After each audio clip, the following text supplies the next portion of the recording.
शहर का देखे कि हर मंजर पर जाले पड़ गए। ऐसी गर्मी है कि पीले फूल भी काले पड़ गए। गेल और नेल्सन ने कहा था कि हमारा लक्ष्य ऐसे पर्यावरण का नहीं है जिसमें सिर्फ साफ हवा, पानी और नैसर्गिक सौंदर्य हो। हमारा उद्देश्य तो ऐसे पर्यावरण का है जिसमें शिष्टता हो, गुणवत्ता हो और हर इंसान, हर जीवित अंग के लिए सम्मान हो। सुप्रभात, मेरा नाम समृद्ध है। मैं नहीं चाहती कि यहाँ आज मैं 3 से 4 मिनट तक बोलूं और फिर घर चली जाऊं। मैं चाहती हूं कि यहाँ पर उपस्थित आज हर एक व्यक्ति जागरूक हो कि हमारे सिर पर एक तलवार तो लटक रही है और वह है पर्यावरण को बचाने की। आज हमारा पर्यावरण संकट में है और ये बात छुपी हुई तो नहीं है। हमारा कर्तव्य तो यह है कि हम इसे बचाने के लिए कुछ करें, इससे पहले कि देर हो जाए। पर्यावरण है क्या? मैं जानती हूं कि यहाँ पर सभी के पास इस एक शब्द के लिए भी अलग अलग परिभाषाएं होंगी। अगर सरल शब्दों में कहूं तो पर्यावरण हमारे आसपास का वह परिवेश है जिसमें हम इंसान, पेड़ पौधे और जानवर रहते हैं। अब जरा सोचिए कि क्या आप ऐसे वातावरण में रहना चाहेंगे जो खराब या अस्वस्थ हो? नहीं, बिल्कुल भी नहीं।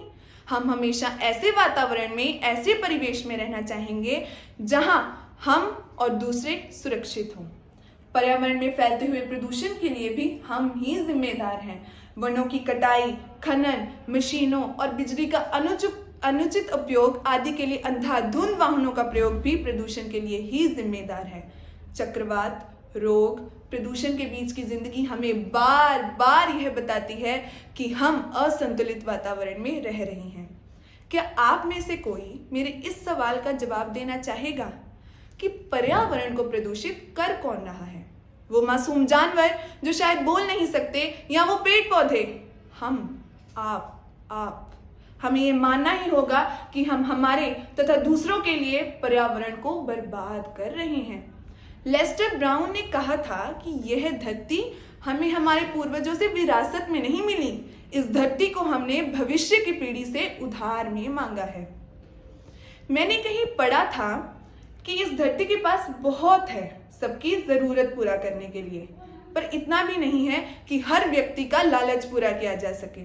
आज मनुष्य अपने लालच की वजह से पेड़ों की अंधाधुंध कटाई कर रहा है, बिना कुछ सोचे समझे भूजल का प्रयोग कर रहा है। किसके लिए? कुछ पैसों के लिए। हमारे आचार, विचार, नैतिक मूल्य सब खत्म होते जा रहे हैं। हम हर वर्ष पर्यावरण दिवस मनाते हैं, बड़े बड़े नारे भी लगाते हैं, पेड़ बचाओ, पेड़ लगाओ, स्वस्थ भारत, स्वच्छ भारत। क्या किसी को इसके पीछे का मतलब पता है? हम हमेशा दूसरों से ही अपेक्षा करते हैं कि वे कुछ करेंगे, हम क्यों नहीं? आज हम उठे हैं, कल 10 लोग और उठेंगे, परसों 100 और देखते ही देखते हम सब मिलकर इस चीज में अपना योगदान देंगे। पर्यावरण को होते नुकसान से बचाना बहुत बड़ा कार्य है, पर ऐसा कुछ भी नहीं है जिसे हल ना किया जा सके। आवश्यकता है तो कुछ कदम उठाने की। अधिक से अधिक पेड़ लगाएं, कूड़े को सही तरह से निपटाएं, सड़कों पर कूड़ा ना फैलाएं, प्राकृतिक संसाधनों जैसे जल, ऊर्जा आदि को बचाएं।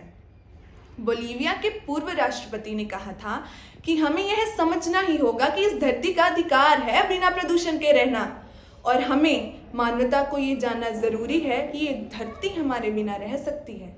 हम ही हैं जो इसके बिना नहीं रह सकते। अपनी चर्चा को यही समाप्त करते हुए मैं आप सबसे सिर्फ अनुरोध ही करना चाहूंगी कि अपनी गतिविधियों पर निगरानी रखें तथा पर्यावरण को बचाने के लिए दूसरों को भी शिक्षित करें, क्योंकि कल करे सो आज कर, आज करे सो अब। आज कदम उठाकर देखते हैं, आने वाला कल तो अच्छा हो ही जाएगा। धन्यवाद।